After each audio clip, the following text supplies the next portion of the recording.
The Elizabethan Age. We have all heard it called the England's Golden Age, right? A time of Shakespeare, epic sea battles, incredible national pride. But was it really all that golden?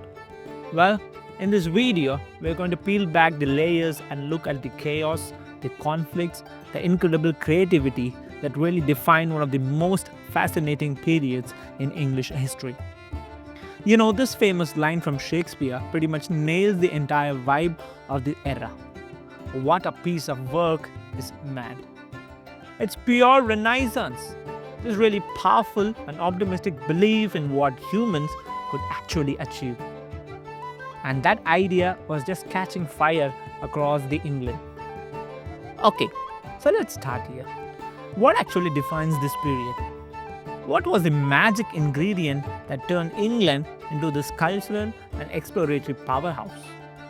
At the very heart of all this was Renaissance. The word literally means rebirth, and that's exactly what it was, a huge revival of classical art, philosophy, and learning. But this wasn't just about dusting off old ideas. It sparked something new, a uniquely English explosion of creativity. And believe me, that explosion was felt everywhere. We are talking about the age of Shakespearean theatre, of poetry that pushed all the boundaries, and of these daring voyages across the ocean that started laying the foundation for a future empire. It was, to put it lightly, a pretty big deal. But here's the thing, this is so important to understand. The Golden Age didn't just pop out of nowhere. To really get why it was so brilliant, you have to look at the absolute chaos that came right before it. You see, the brightness of the Elizabethan era really stands out because it was the island of relative calm. It was stuck right between the violent religious wars of Reformation and the political mess of the 17th century when the parliament started to take on the monarchy. I mean, just look at the religious whiplash England was going through. Henry VIII break from the Catholic Church kicked off the decade of turmoil. The country swung wildly between the Protestantism of Edward VI to the strict Catholicism of Mary I. And then Elizabeth came along with her famous religious settlement. And that was the key that unlocked everything. Her religious settlement created why they called a middle way, a compromise that kind of cooled things down between Protestants and Catholics. This policy of just calming things down settled the religious divide for a while.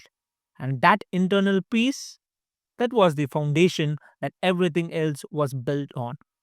It let the nation finally stop fighting itself and start looking out of the world. So the country is finally at peace. What's the first big result? A powerful, almost defiant new sense of what it means to be English. This massive wave of patriotism just washed over the country.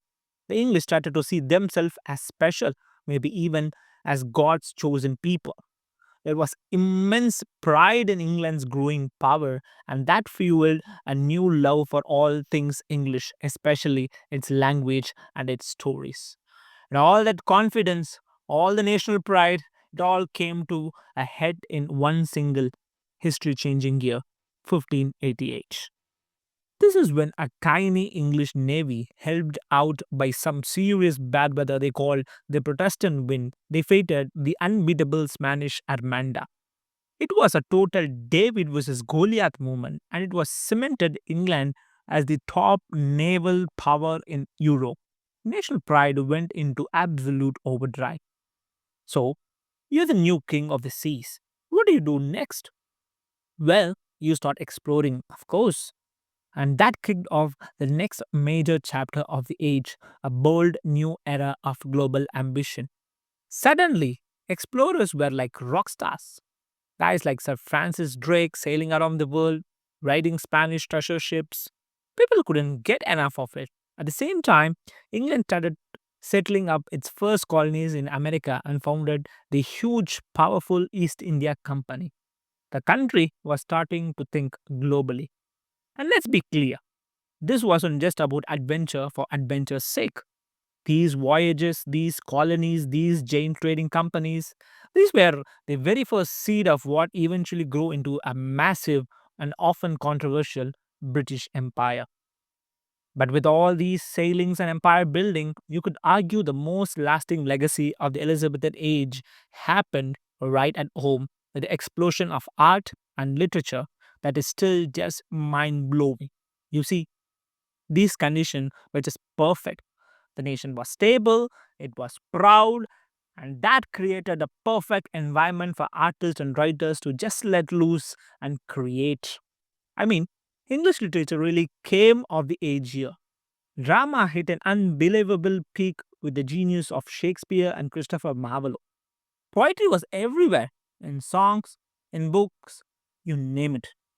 Even prose, just regular writing, became a serious art form for the very first time. All the while in English language itself was getting major upgrade from classical influences. I absolutely love this quote. It just perfectly captures the feeling of the time, a nest of singing birds. It's like the whole country was just bustling with the poetry and music, a true cultural flowering. And this wasn't just about making more stuff, it was about innovation. A great example is the sonnet. It started as an Italian form, but the English writers like Shakespeare took it, played with it, and they created a whole new style called the English sonnet that we still study today. They made it their own. So, when you put it all together, the peace, the patriotism, the spirit of rebirth, you basically get this storm of genius to thrive. It created a world where people like Shakespeare, Spencer, and Marlowe could leave a mark that has literally lasted for centuries. But that leaves us with one last big question to think about. This era definitely forged a nation and gave us some of the greatest art ever made. But with all its ambition and expansion, was this golden age also the moment of complex and often painful legacy of the British Empire really began? Well, something to chew on.